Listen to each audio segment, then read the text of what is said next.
you that, and it won't be the last because it's going to be the biggest story coming up for everybody this week around not only Richmond, Central Virginia, but throughout the country. Nay, I say throughout the world. So happy 4th of July to each and every one of you. Good morning. Thank you for joining us. Super Dave, I hope you had a nice weekend. I had a great Friday night. We went to go see 38 Special at Innsbruck After Dark. Fantastic. Great show. Yeah, I really enjoyed it. I'd never seen them before. They sounded perfect. Yeah, they sounded great. They played all their hits. So it was a good night. Yeah. The rest of my weekend pretty much sucked. Okay, good. Because I worked. All right, good. Oh, well, then that's a good thing then. But the band sounded great. Yeah. I had a great Friday night, a great crowd there. A lot of people. A lot of people, but it was fun because the band sounded the same. Who do we talk to on Friday? Don Barnes, lead singer. Now I went and saw the Who. Yeah, I've seen the Who a couple years ago, and they're like in their 70s, 80s. Okay, yeah. And they sound almost like they should. I've also seen some bands come through where like, okay, you know what, you probably should not be performing as much as you have because the voice is there, the sound is there. Well, there's some bands that have backing tracks, so they sound better than they actually are. Okay, this one, legit. Nothing. Yeah, they were great. Yep, he was great. So we got to figure out which shows we want to see next. Like, I want to see Marshall Tucker. I want to see Brothers Osborne that's going to be out there. There's a couple big shows that we have to go see. I know I'm more of a country guy than you are. Yeah, Blackberry Smoke is in September. Yeah. Good Southern rock band. Okay, I'll you know what? 2 things I've learned in this program since you've come to work with us. Number 1, you're always right. That's always a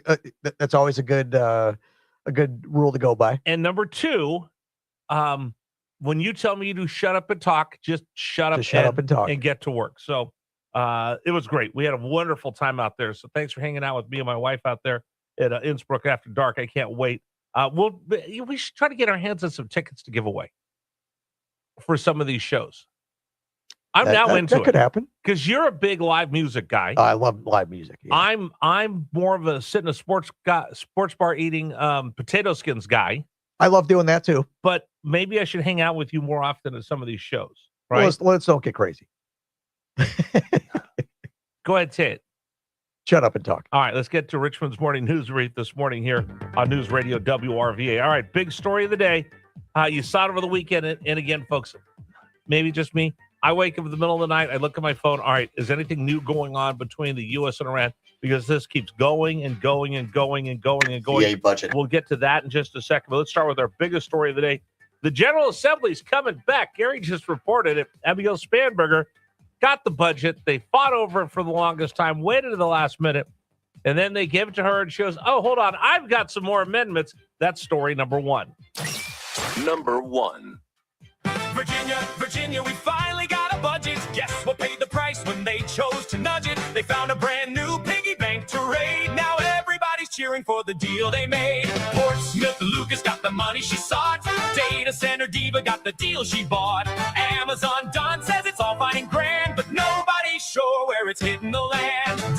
Well, they're calling it back. So the General Assembly will get together once again. How much money, seriously, how much money are we wasting on the Democrats not just getting together to do this? They went weeks. I think it was like 5-6 weeks without even talking between the Senate and the House of Delegates.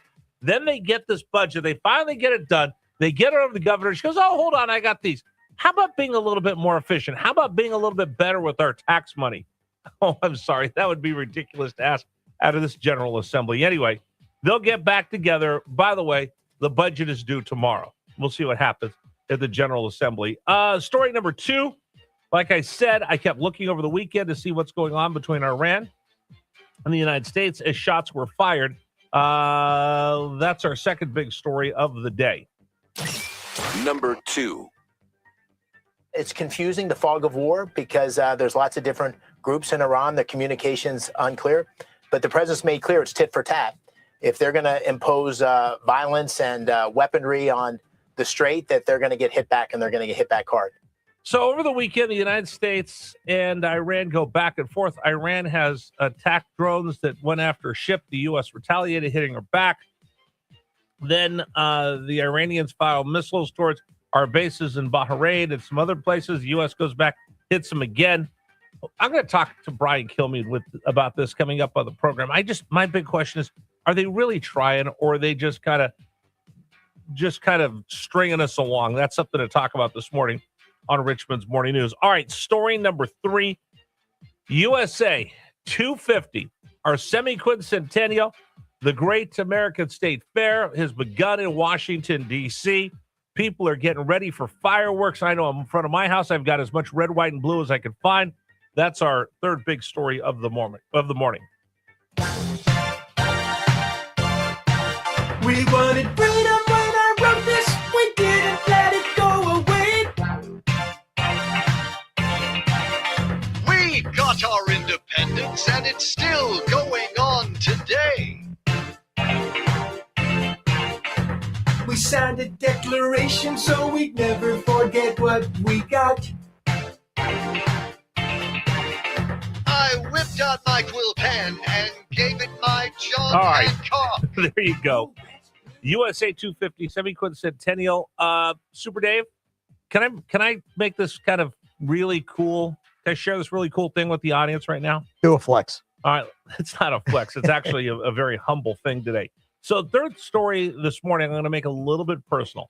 So I'm going to share with you that my family has been invited to the White House for the 4th of July celebration marking America's 250th birthday. So we're honored to attend. Guest of my friend Daniel Cortez. You heard of the program last week. He's a decorated Vietnam, a veteran, wounded U.S. Marine, devoted his life serving veterans across Virginia throughout this country. That's how we got to know each other. So he was kind enough to include me on the list and went to the White House. Thank you so much for this opportunity. I also want to thank Brittany Baldwin, Thomas McIntosh, and Maggie Mulvaney, and the dedicated staff at the White House, the American 250 staff, for all their hard work making this historic celebration possible. I'm going to enjoy the day. I'm going to be able to take my wife, my son Rigney's flying home this evening, so he's going to be able to join us. But to be at the White House on the 4th of July, to be able to watch the fireworks, is something I never would have thought of. You know this.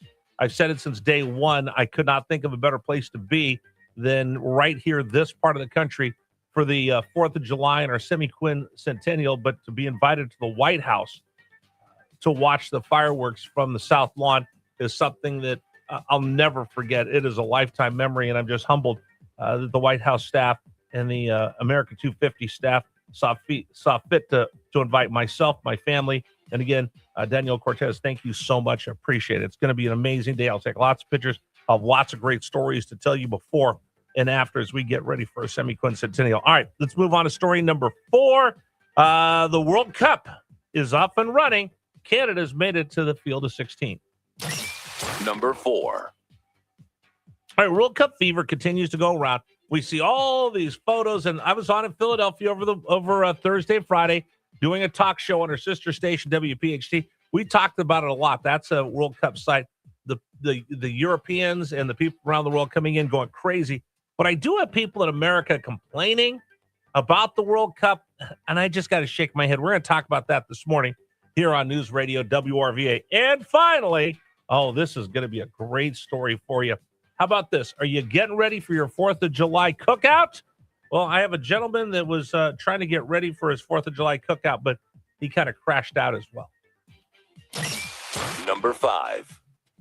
Big pants. I think they're like made for stealing. You know, he has them blocked at the bottom so it doesn't go through. Came over here, looked around to see if anybody was looking, and he shoved it in his pants. He ended up going across the street to Publix.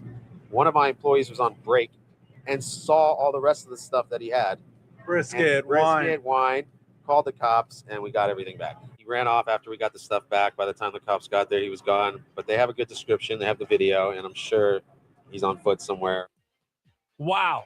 Guy goes into a store and starts shoving food down his pants because brisket and wine down his pants. Because I want butt brisket this morning, right? That's got to be some very big pants to be holding the Well, brisket they and said a wine. they were kind of tapered to the bottom so it doesn't fall out the bottom of your pants. He's shoving steaks, wine. He's Gouda cheese. Well, there's no way I can shove a brisket and a bottle of wine down my pants. It depends on if you have special shoplifting pants. But speaking of that, would you want to go over to his house after that brisket's been down his pants and enjoy? What kind of brisket is this? It's butt brisket. I love brisket, but not that much. All right. By the way, if you're getting ready to grill, I saw this story. There's a chef that claims you should never cook hamburgers on the grill because you lose too much of the fat, which gives it all the flavors. So, according to this chef, it's a Bloomberg article that said professional chef lists the food that you should never cook on the grill, and it begins with burgers. The argument is the fat drips down. On the outside, it doesn't get caramelized. You lose all the flavor. He also says filet mignon, they don't have enough fat for the grill. They dry out. Pizza, most grills don't cook evenly, so it's hard to get the right temperature across the pizza for those that want to do it in the an outdoor pizza oven or your big barbecue if you have like a big green egg. It says most types of fish tends to do better if you cook on low heat, and the really flaky one, the smoke hides the flavor. Pork chops, again, you lose all that delicious fat. And he says shish kebabs are okay, but not the way most people do them because vegetables cook faster than the meat. So don't put everything on the same skewer. Put meat on one and veggies on another.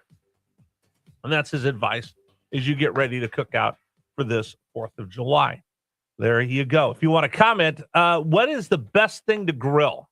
What is your go-to grill? Dave, what's your go-to entree to grill? If I could have anything, it'd just be steak. Steak? What kind? Does it matter? Well, if somebody else is paying for it, it's porterhouse. You know my dream is one day I have a fantasy. Should I share my fantasy on the radio with you today? Go for it. I want to grill a tomahawk ribeye.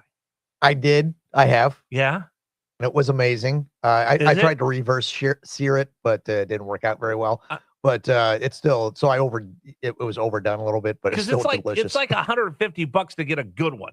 Well, this was a long time ago, so it was a little cheaper then. It was 2.5 pounds, and it was $30-$40. Like I see him at Costco, and I'm like, oh, do I have the nerve to cook something like that? It takes some work. Yeah, it takes some work. I don't know. I was at Costco this weekend. Crazy, everybody getting everything they're going to grill for next week for 4th of July. All right, today's program is brought to you in part by our friends at A+